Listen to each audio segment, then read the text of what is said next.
Hello everyone, welcome back to the another lecture of this course. In this lecture, we will discuss few numerical problems. So first problem is here, and problem is the resistivities of the two sides of a step graded silicon junction are 5 ohm centimeter for P side and 2.5 ohm centimeter for N side. Calculate the barrier height V naught. And here assume mu P 475 centimeter square per volt second and mu N 1500 centimeter square per volt second at room temperature, and Ni is 1.45 into 10 to power 10 atoms per centimeter cube. So in this problem, we have to calculate the barrier height V naught. Solution is given here, and we know the formula for conductivity. Conductivity always represented by sigma, and it is 1 upon rho. Rho is resistivity, and it is equal to Q mu P in case of holes or in case of p-type material. So sigma P equal to Q mu P PP. PP is here Na, acceptor atoms. Rho P is simply showing resistivity of p-type material. So from this expression, PP, that is Na, equal to 1 upon Q mu P rho P. All the values are known. Q is 1.6 10 to power minus 19. Mu P is given here, and rho P is resistivity of p-type material. So resistivity of p-type material is 5 ohm centimeter. So by putting all these values, PP is 2.631 into 10 to power 15 atoms per centimeter cube. And similarly for N-type material. So in case of N-type material, conductivity sigma N equal to 1 upon rho N equal to Q mu N Nn. Nn is nothing, it is Nd, donor atoms. So from this expression, Nn is 1 upon Q mu N rho N. So Q is 1.6 10 to power minus 19. Mu N is 1500 centimeter square per volt second, and rho N is 2.5 ohm centimeter. So by putting all these values, Nn is 1.667 into 10 to power 15 atoms per centimeter cube. And the barrier height, that is the potential barrier height, it is represented by V naught, and it is always equal to Vt natural log Na Nd upon Ni square. So Na we have already calculated, Na is Pp, Nd we have already calculated, and it is Nn. Ni is 1.45 into 10 to power 10 atoms per centimeter cube for silicon material. So all values are known. Vt is thermal equivalent voltage, and at room temperature Vt is 26 millivolt. So by putting all these values, V naught is 617.12 millivolt. So that is the final answer. Second problem is determine the output voltage V naught and diode currents ID1, ID2 for V input equal to 0 volt for the given circuit, and assume here diodes are silicon diodes. So one circuit is given here, input, that is V in, output, that is V naught, and here we have to find out V naught voltage and current flowing through the diode D1 and diode D2. These diodes are silicon diodes, and here voltage minus 5 volt and here voltage plus 5 volt, resistance 5 kilo ohm and here resistance 10 kilo. Suppose in this loop current is flowing IR1 and here in this path current is flowing IR2. Solution is here. V input is 0 volt and initially we are assuming diode D1 is operating in off state. It means current flowing through the diode D1 is 0 or ID1 is 0. Now we are applying Kirchhoff's voltage law or KVL equation in the remaining loop. Therefore, by applying KVL equation in this loop, because ID1 is 0, it means it is open circuit. So KVL equation is applied in this loop. So 5 equal to 5 IR1 plus voltage drop across diode D2. So this one is silicon diode and this silicon diode will be on if its input voltage is equal to or greater than its knee voltage. So here the voltage drop across this diode D2 is 0.7 volt plus 10 into IR2 minus 5. Current IR1 equal to current ID2 equal to current IR2 because all these currents are flowing in a path. It means all the currents are same. Therefore, IR1 equal to IR2 equal to ID2 equal to 5 minus voltage drop across the diode D2 that is 0.7 volt plus 5 that is D2 minus 5 voltage supply divided by 5 plus 10, and by solving this equation we got 0.62 milliampere. Therefore, V out equal to V naught and it is equal to 5 minus 0.62 into 5. So by applying KVL equation in the output loop, we can calculate V out or V naught. So here V naught is 5 minus IR1 into R1, that is 5 kilo ohm. So V naught is 1.9 volt. So here at point A, voltage is VA and VA is V naught minus 0.7. So V naught is 1.9 minus 0.7. So VA is 1.2 volt. It means initially we assume D1 is operating in off state, and now by considering this criteria, diode D1 is operating in off state. It means we are true for assuming that diode D1 operating in off state initially.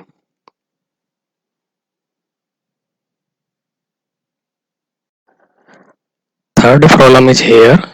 A center tapped full wave rectifier has load resistance RL equal to 1 kilo ohm. Each diode has a forward bias dynamic resistance RD equal to 10 ohm. The voltage across half the secondary winding is 220 sin 314t. Determine part A, peak value of current, part B, DC value of current, part C, ripple factor, and part D, rectification efficiency. So in this problem we have to calculate all these parts, part A, B, C and D. Solution is here. Assume silicon diodes are used. So for part A, peak value of current. So here first we are calculating voltage, that is Vmax. Vmax always equal to root 2 Vrms in case of full wave rectifier. And Vmax is here, that is 220 volt. So Vmax is 220 volt and Imax is Vmax upon RL plus dynamic resistance RD. It means 220 upon 10 plus 1 kilo. And by solving this expression, Imax will be 0.218 ampere. And part B is DC value of current. So DC value of current is IDC and it is 2 pi Imax. We have calculated Imax here, that is 0.218 ampere. So by putting Imax in this expression, IDC will be 0.139 ampere. Third part is ripple factor. So ripple factor is root IRMS upon IDC whole square minus 1. So we have calculated Imax and IDC. So we can also calculate IRMS. So IRMS is Imax upon root 2. So all values are known here, and by putting all these values we can find the ripple factor for this problem. So ripple factor is 0.483 or 48.3%. D part is rectification efficiency or eta. So rectification efficiency is ratio of output power to input power. Output power is PDC, input power is PAC. So PDC is I square DC into RL. PAC is I square RMS into RL plus RD. So we have known all these values, and by putting all these values in this expression, the rectification efficiency is 80.2%.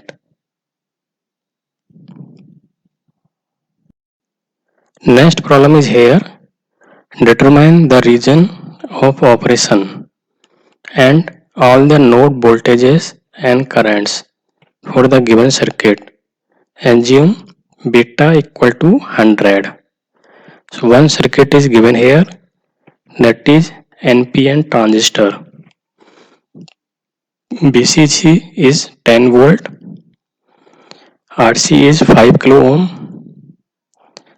VBB is 4 volt, RE 3.3 kilo ohm and beta is 100. So in this circuit we have to find out all the voltages. All the voltages means VC, VB and VE, and all the currents means IC current, IB current and IE current. So for solving this problem, initially we are assuming that this transistor is operating in forward active mode, and here the material is silicon material. So cut-in voltage for silicon material is 0.7 volt. It means VBE voltage is 0.7 volt. And now we are applying KVL equation in input loop. So VB equal to VBE plus BE. BE nothing, it is voltage across resistance RE. So VB equal to VBE plus VE. And here VBB equal to VB. And VE equal to 4 minus 0.7, that is equal to 3.3 volt from this expression, because VBB equal to 4 volt and VBE 0.7 volt, because VBE is 0.7 volt only voltage for silicon material. So VE is nothing, it is the voltage drop across this resistance, RE resistance.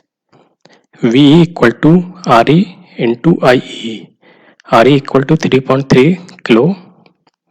So IE equal to 1 milliampere. And in case of common emitter configuration, IC equal to beta IV. And IE always equal to IC plus IV. So IC equal to beta IV plus IV, or IV 1 plus beta. So beta is 100 and IE we already calculated, it is 1 milliampere. So from this expression IV equal to 0.0099 milliampere and IC equal to beta IV, it means it will be 0.99 milliampere. And now by applying KVL equation in output loop, because we have to find out VC voltage also. So VB voltage equal to VB, and V we have calculated, it is 3.3 volt. So by applying KVL equation in output loop, tan equal to 5 IC plus BC. So BC is voltage drop here. Therefore VC equal to VCC minus IC RC, and we know the values of VCC, IC and RC, and by putting all these values, VC equal to 5.05 volt. Therefore VC equal to 5.05 volt, V equal to 3.3 volt, VB equal to 4 volt, and IC equal to 0.99 milliampere, IE equal to 1 milliampere, and IV equal to 0.0099 milliampere. So we have calculated all the node voltages and currents. And from these voltage levels, VC greater than VB. It means collector wave junction is reverse bias. Therefore, transistor is operating in forward active region. And this initial assumption we have already mentioned. That's why our assumption is true. And this transistor is operating in forward active region. Next problem is find VCEQ and ICQ for the amplifier circuit. So one amplifier circuit is given here, and for this amplifier circuit we have to find out the operating point or key point. So key point or operating point is nothing, it is VCEQ and ICQ. So in this circuit, two capacitors are there, and these are C1 and C2. Base resistance 100 kilo ohm, load resistance 1.2 kilo ohm, and it is grounded here at collector terminal, and VE voltage is 9 volt, output input. And for this transistor beta equal to 45, and the values of C1 and C2 are 10 microfarad. So here we are using C1 and C2, but for calculation of operating point or DC wise point, C1 and C2 both are open circuited. It means there is no effect of C1 and C2 here for the calculation of operating point. And now we are applying KVL equation in input loop. This one is input loop and this one is output loop. So in input loop, IV RV plus VBE, IV RV plus VBE plus VEE plus VEE equal to 0. So IV RV is 100 kilo ohm and VBE is 0.7 volt in case of silicon material, and VEE is minus 9 volt. From this equation, IV equal to minus VEE minus VBE divided by RV. Here VBE is VBE. So 9 minus 0.7 divided by 100. So IV will be 83 microampere. And in case of common emitter configuration, IC is always equal to beta IV. So IC equal to beta IV equal to 45 into 83 microampere. It will be 3.735 milliampere. So we have calculated ICQ. This IC is nothing, it is ICQ. And for calculation of VCEQ, we are applying KVL equation in output loop. So KVL equation in output loop is ICRC plus VCE plus VEE equal to 0. So from this expression, VCE equal to minus VEE minus ICRC. So VV is nothing, it is minus 9. So 9 minus IC is 3.735 milliampere. RC is 1.2 kilo ohm. So 1.2 kilo ohm. So from this expression, VCE is 4.52 volt. So this VCE is nothing, it is VCQ. Next problem is given here. An N-channel JFET has VP equal to minus 5 volt, IDSS equal to 12 milliampere and used in the circuit as given. So find the operating point. So one N-channel JFET is given and it is potential divider wise used for this circuit, and different parameters are given like VDD, that is 18 volt here, RD 2 kilo ohm, RS 2 kilo ohm, R1 400 kilo ohm, R2 90 kilo ohm. And for this N-channel JFET, pinch off voltage is minus 5 volt and saturated drain current is 12 milliampere. And we have to calculate the operating point, that is VDSQ and IDQ. So for N-channel JFET, the drain current is given by using Shockley's equation. So drain current ID, that is always equal to IDSS 1 minus VGS upon VP whole square in case of JFET. So we are simply putting the known values in this expression. So ID equal to IDSS is 12 milliampere. So 12 into 10 to power minus 3. 1 plus VGS upon 5. The sign is plus here because VP is minus 5 volt. So this one is equation number 1.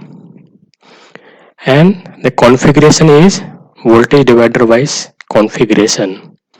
So here we are simply using the concept of voltage divider wise and simplify this circuit. So this circuit is converted into Thevenin's equivalent model. So in case of Thevenin's equivalent model, VGC equal to R2 upon R1 plus R2 into VDD, and all values are known here. So VGG equal to 3.31 volt, while RG equal to R1 parallel R2. So R1 and R2 both are given. It means RG equal to 73.5 kilo ohm. Now we are applying KVL equation in input loop. So input loop is here in case of Thevenin's equivalent model, and in Thevenin's equivalent model the input voltage is VGG and input resistance is RG. So VGG equal to VGS plus IDRS. We are not applying KVL equation in this loop, we are applying KVL equation in the input loop of the Thevenin's equivalent model of this configuration of this voltage divider wise circuit. So VGG is 3.31 volt and VGS plus ID RS is 2 kilo ohm. So this one is equation number 2. So we have two equations and two unknowns. Two unknowns are ID and VGS. So by solving these equations 1 and 2, VGS will be minus 2.53 volt and ID is 2.92 milliampere. So this ID is nothing, it is IDQ. And now we have to find out the second operating point, that is VDSQ. So for calculation of VDS, we must apply KVL equation in output loop. So VDD equal to IDRD plus VDS plus IDRS. So VDD equal to IDRD plus VDS plus IDRS. So from this expression, VDS equal to VDD minus ID RD plus RS. So all values are known here. So VDS is 6.32 volt. So operating point is given here, that is VDSQ 6.32 volt and IDQ is 2.92 milliampere.